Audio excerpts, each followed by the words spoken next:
Welcome back to part 2 of my top 100 players in the NBA for the 2020 NBA season. This video will include players number 50 through 21. Before we get started, please like the video, I hear that helps. And now, that was Kelly yawning, I hope you heard it. And now, let's get started. Number 50, Bogdan Bogdanovic.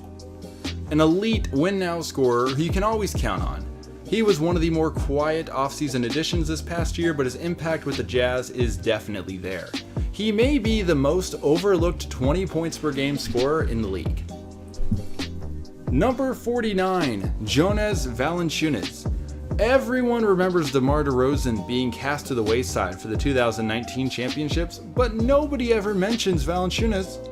A rock in the middle who can rebound, protect the paint, and can even pull from deep when called upon. With the Grizzlies, he has blossomed into a team leader and a tank of a center. Few in the league can match his size and strength. Number 48, Hassan Whiteside. I know he has a piss-poor reputation thanks to his attitude, but come on guys. Hassan is a monster in the paint. He has a combination of height, width, and length unseen around the league. He is an incredibly efficient scorer, as well as being a big-time rebounder and league leader in blocked shots. The team's success is what is holding him back from an all-star candidate. Number 47, Nikola Vucevic. Another center. Vucevic is a fantastic traditional style big man. He can score on just about anyone on the block thanks to his smooth post game along with elite rebounding ability. He is not much of an all-around athlete, however. He cannot play against smaller lineups, thus his late game impact can be nullified by a smart opposing coach. Number 46, Tobias Harris. A lot of hype surrounded the long-term signing of Harris with the 76ers, but the results have been less than stellar. He is a talented shooter and plays a solid floor game, but at his price tag, they would certainly want a bit more production. Harris is a great second or third option at this point, but he's paid like a superstar. Number 45, Jrue Holiday. One of the most talented and overlooked borderline all-stars in the league. Holiday can both orchestrate a contending offense or play the role of a big-time scorer. This year, the Pelicans have not been nearly as competitive as many people had hoped, but right before the league's hiatus, he was looking better than ever. Number 44, Buddy Hield. After a very whiny offseason where both he and the Kings acted like fools, Hield looked a little less than spectacular compared to what me and many others had hoped for. He is still a solid shooter from deep who can create his own looks, but all in all, most of us expected a lot more from this young borderline all-star. Alright, what is it? You're not getting food. Oh my gosh, she wants to lay in my lap, but she just wants attention. And I'm petting her, but she's just dancing. There you go. Number 43, LaMarcus Aldridge, another overlooked near star. Aldridge is one of the most dependable big men in the NBA. He can score inside or with his silky smooth mid-range jumper, and he has a presence with the floor game. He lacks athleticism and deep shooting ability, which costs him from time to time, but overall, any team would love to have him. Number 42, CJ McCollum. One of the better second options in the league, McCollum is a big-time scorer who shoots at a high volume with solid efficiency. Nowadays, CJ is a capable lead ball handler who can orchestrate the offense with the best of them. Of course, the winning has not been there this season, which is what's holding him back the most. Number 41, Clint Capela. Nearly the perfect center for the modern NBA. Capela is a shot-blocking, lob-catching, big-time rebounding winner, who is always level-headed and never tries to do too much. He fits really well on just about any team, and the Hawks admired him so much that they went all in on him and stole him from the Rockets. Next season, I really believe the Hawks will be a legitimate playoff team. Number 40, Bam Adebayo. Another most improved player candidate. Bam has matured into an efficient scoring, big-time rebounding, athletic center who is capable of moving the ball and protecting the rim with the best of them. He has been one of the most integral pieces to this year's Miami Heat team. Number 39, Kyle Lowry. An aging champion still getting it done. Lowry is a master team leader with terrific court vision. He can shoot, pass, and just all around plays an excellent floor game. A lot of people thought he and the Raptors would fall apart, considering they lost Kawhi Leonard, but quite the opposite has happened. Today, they sit near the top of the Eastern Conference. Number 38, Jamal Murray. Another successful point guard. This time on the way younger side of the age spectrum. Murray was paid big-time money not long ago by the Nuggets with big hopes, and though he has not yet lived up to the dollar value, he remains an important piece of a top team in the Western Conference. Number 37, Zach LaVine. A lot of people may hate me putting LaVine here, but come on guys. He is a 25-4-4 guy shooting at a stellar rate. He has carried the abysmal Bulls team this season. I am not holding their lack of playoff appearance against them. I am not holding the lack of team success against him. Also, in my opinion, offense is more important than defense. Anyways, LaVine is an excellent offensive player who has still room to grow.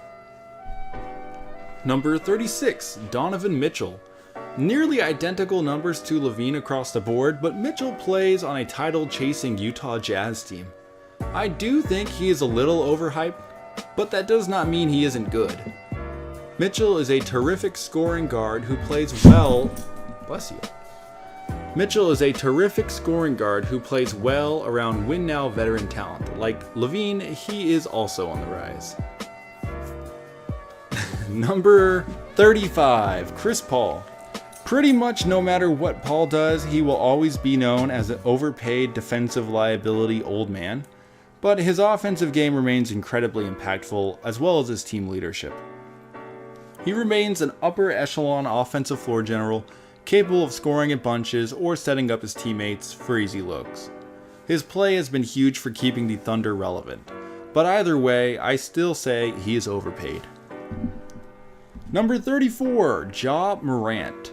My favorite rookie from this past draft class. Morant has lived up to the hype and some. Not only has his versatile college game transitioned well to the NBA, but his play has sparked his teammates to make an unforeseen run into the playoffs.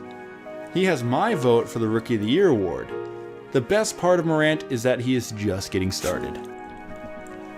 Number 33, DeMar DeRozan. Despite being pretty much completely forgotten with the San Antonio Spurs, Rosen is actually as good, if not better, than ever. He is an athletic and strong rim attacker who can score on just about anyone. Plus, nowadays he has added an above-average passing ability which greatly benefits his teammates. The only knock to his game is his lack of a three-point shot, but the Spurs in general lack three-point shooting. Number 32, Domantas Sabonis. A young big man star on the rise, Sabonis has completely unearthed fellow young center Miles Turner, solidifying himself as the franchise's next center. Thanks to his smooth and powerful inside game, he can score on just about any big, rebound with the elite, and can move like a power forward. Every part of his game is reaching the next level. If the Pacers know what is best for them, they need to go all in on him now while they still can. Number 31, Rudy Gobert. The definition of a defensive-minded, semi-modern, semi-traditional big man. Gobert is a dunking machine and defensive master. Whether he is swatting the shot away midair, poking it free on the ground, or just denying the pass completely, few centers can match his inside game. He is a fan favorite amongst the Utah Jazz faithful for a reason. Number 30, Andre Drummond. One of the most physically imposing centers in the NBA. He is not the tallest, but he may be one of the strongest players in the league. He rebounds and attacks the rim like a monster, and his floor game and distance game are improving steadily. The Pistons completely wasted their Drummond era, so now we get to see how things play out with the Cavaliers, but I hope they can put some quality pieces around him. Number 29, Ben Simmons. He has not changed since his rookie season. He is an oversized point guard who excels at attacking the rim, passing... Kelly, stop. She's licking my face while I'm talking. Okay. He is an oversized point guard who excels at attacking the rim, passing, and defending for positions. His defense is the only asset of his game. Anyone could confidently say he improved this go-around, as he is now the league leader in steals per game, but what remains holding him back is his complete lack of a jump shot. It was cute and all for a short while, but it is 2020, Simmons. The Sixers are going to need you to at the very least attempt threes if they want to go all the way. Normally, I would not make such a claim, but after seeing how the season has been going, I have to. Number 28. Jimmy Butler. The success the Miami Heat have had this season has surprised me, and a large part of this is owed to Butler. He has a rock-solid all-around game both offensively and defensively. Of course, his three-point shot could use some improvements, but he joins an elite shortlist of 6 players this season to average 26 and 6, and he seems to be a terrific locker room presence after developing a bad reputation these past couple of years. I really hope we get to see him in the rest of the Heat this playoffs. Number 27, Jaylen Brown. Another big step forward was taken by Brown this year. He has broken through the 20-point per game barrier while simultaneously improving his shooting efficiency numbers. Defensively, he remains a nuisance, and he fit very well with the young Boston Celtics core. Though he was not quite an all-star this year at only 23 years of age, he has the ability to break through in the next couple of years. Number 26, D'Angelo Russell. His lone season in Golden State did not go as planned, but he remained an effective point guard capable of scoring and creating. Despite shooting as good as ever and creating more than ever, he was left off the All-Star game thanks to the lack of team success the Warriors experienced. I'm confident next season with the Timberwolves he will get right back into the conversation and maybe even the playoffs. Number 25, DeAndre Ayton. He really shot himself in the foot by taking some sort of banned substance earlier this season, but when on the court, he has been a monster. It seems that whenever he catches the ball inside, it is an easy bucket. He improved his rim protecting ability and picked up his rebounding to 12 a night. I said before this season began that he could be like Shaq with a jump shot, and maybe this was a bit off, but I still think he could be pretty close to that. His biggest weakness is he lacks the killer instinct, and a big chunk of the time he plays very timid. Sometimes he passes out of the post even though everyone on the court, including the defenders, know he could easily just score 2 points or draw a foul.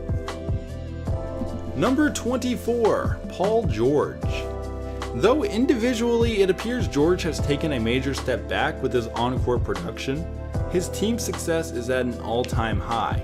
He is an elite shooter, he can create his own shot, he can defend 4 positions, and he is a positive influence in the locker room and on the court. Normally he is considered a quiet guy, and this season he finds himself in the same position, but his game is speaking for itself. Number 23, Joel Embiid. A complete monster who few can even hope to stop inside the paint. The only issue this season is he has backed off considerably with his rim attacking. Last season, 34% of his shots were attempted at the rim, leading him to an average of 27 a night. Many people expected this to improve, but instead he is now only attacking the rim at a 24% clip, leading to 23 a night. Instead, he is settling for mid-range and long shots, and it has hurt himself and the team. But even so, Embiid is still a terrific scorer, rebounder, passer, and rim protector. If he can get healthy and recharge his aggressiveness, he is a top 10 talent. Number 22, Kemba Walker. Finally, in a good situation playing alongside elite talent with a winning organization, Walker finds himself on top of the world. His three-point shooting has been impressive, he fits nicely with the Celtics system, and he was leading one of the NBA's best teams both on the court and off. Leadership they desperately needed after their last point guard stormed out. Everybody loves this guy. And rounding out this video, number 21, Pascal Siakam. The step into stardom was taken. After a slow organic growth from bench player to role player to promising talent to now all-star, Siakam finds himself in the running for most improved player again. He is the most important piece to the Toronto Raptors. Without him, I am pretty sure they fall out of the playoff picture. His game is all around impressive and only on the rise. The nickname I have given him is Diet. Well, I cannot finish his nickname because it will spoil the list, but it's Diet Blank, okay? Think of that, Diet Blank. So there's another player on this list who is really, really good. He's like a lesser good version of that player, okay? Remember that. And that is how I'm going to finish off part 2. Please comment, like, subscribe. I hope you guys enjoyed the continuation of this list. Tell me what I got wrong, what I got right, and I will see you all next time.